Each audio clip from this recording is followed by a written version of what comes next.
লঙ্কানদের বিপক্ষে প্রথম টি-20 মাঠে নামার আগে এবার বড় সুখবর পেল বাংলাদেশ। টাইগার শিবিরে আসতে যাচ্ছে স্বস্তির নিঃশ্বাস। বিপরীতে চিন্তার কালো ভাঁজ প্রতিপক্ষের কপালে। প্রথম টি-20-র আগে কপাল থেকে বড় দুশ্চিন্তা দূর হলো লিটন দাসদের। লঙ্কানদের বিপক্ষে মাঠে নামার আগে বাংলাদেশের পাওয়া সুখবর আর প্রতিপক্ষের দুশ্চিন্তার কারণ নিয়ে বিস্তারিত জানবো রিপোর্ট। সময়টা একদমই ভালো যাচ্ছে না বাংলাদেশের। ওয়ানডে ও টেস্ট দুই ফরম্যাটে সিরিজ হেরে এখন দেয়ালে পিঠ ঠেকে গেছে ফিল সিমন্সের শিষ্যদের। তাই নিজেদের শেষ সম্মানটুকু বাঁচাতে স্বাগতিক শ্রীলঙ্কার বিপক্ষে এবার টি-20 সিরিজে মাঠে নামছে টিম টাইগার্স। যেখানে ম্যাচ শুরুর একদিন পূর্বে মন ভালো করার মতো সংবাদ পেল লিটন দাসের দল। বিপরীতে বড় বিপদে পড়তে হচ্ছে স্বাগতিকদের। বাংলাদেশের জন্য এবারে টি-20 সিরিজটা হতে যাচ্ছে বেশ চ্যালেঞ্জিং। টানা বাজেভাবে ম্যাচ হার, একের পর এক সিরিজে পরাজয়, সব মিলিয়ে ভক্তরা অতিষ্ঠ ক্রিকেটারদের উপর। তাই বাড়তি চাপ নিয়ে বৃহস্পতিবার মাঠে নামবে লিটন দাসের দল। তবে হুট করে পাওয়া সুখবর কিছুটা হলেও নির্ভর করবে সফরকারীদের।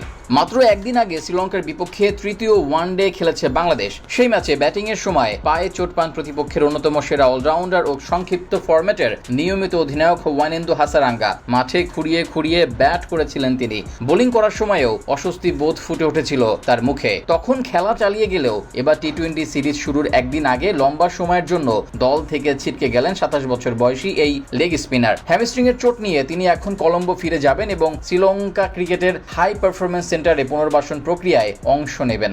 এদিকে বর্তমানে স্কোয়াডে আস্থা রেখে হাসারাঙ্গার স্থলাভিষিক্ত কারো নাম ঘোষণা করেনি টিম ম্যানেজমেন্ট। আর নিয়মিত অধিনায়ক ছিটকে যাওয়ায় ওয়ানডে সিরিজে নেতৃত্ব দেওয়া চারিত হাসারাঙ্গাই দায়িত্ব নেবেন আসন্ন 3 ম্যাচে। হাসারাঙ্গার না থাকাটা অবশ্য বড় স্বস্তির বিষয় বাংলাদেশের জন্য।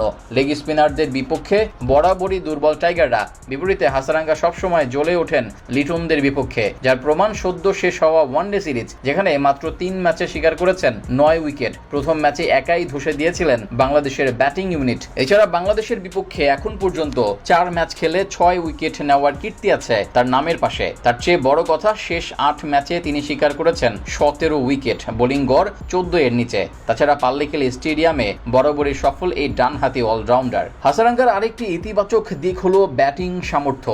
বিশেষ করে টি-20 ফরম্যাটের শেষ দিকে এসে ঝোড়ো ইনিংস খেলে ব্যবধান গড়ে দিতে পারেন তিনি। তাই এদিক থেকেও বলা চলে তার না থাকা বড় স্বস্তির খবর টাইগারদের জন্য।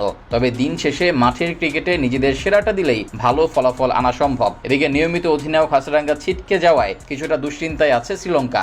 ঘরের মাঠে এখন আবার নতুন করে পরিকল্পনা সাজাতে হবে দ্য লায়ন্সদের। দুই দলের ম্যাচটি অনুষ্ঠিত হবে বৃহস্পতিবার রাত 7:30টায় ক্যান্ডির পাল্লিকেলে স্টেডিয়ামে। যেখানে ম্যাচ শুরুর একদিন পূর্বে মন ভালো করার মতো সংবাদ পেল লিটন দাসের দল। বিপরীতে বড় বিপদে পড়তে হচ্ছে স্বাগতিকদের। বাংলাদেশের জন্য এবারে টি-20 সিরিজটা হতে যাচ্ছে বেশ চ্যালেঞ্জিং।